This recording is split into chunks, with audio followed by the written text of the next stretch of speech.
Il Veneto è leader in Italia per la prevenzione del tumore al seno ed è pronto anche un nuovo progetto di screening personalizzato.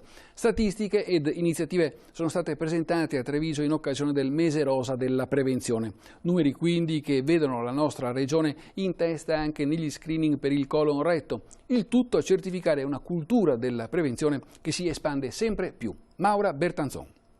La prevenzione resta la cura migliore per il tumore al seno e i numeri in Veneto lo confermano ancora una volta. C'è uno stacco di 20 punti percentuali in più sul conto delle donne che si sono salvate grazie a diagnosi precoci rispetto alla media italiana.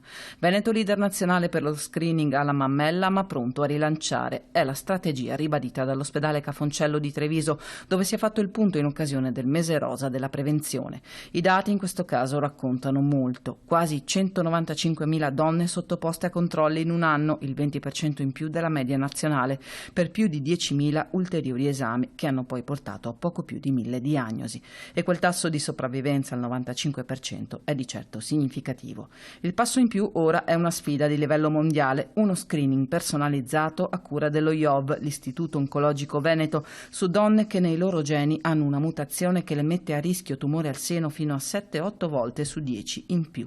Uno screening mai visto al mondo, un grande passo avanti dopo la scelta vincente di realizzare le Breast Unit, ha ribadito il presidente Zaia. Il progetto coinvolgerà 11.000 donne, anche giovanissime, fra le ULS 5 e 6. Neanche negli Stati Uniti, dove c'è un esperimento simile, saranno così veloci.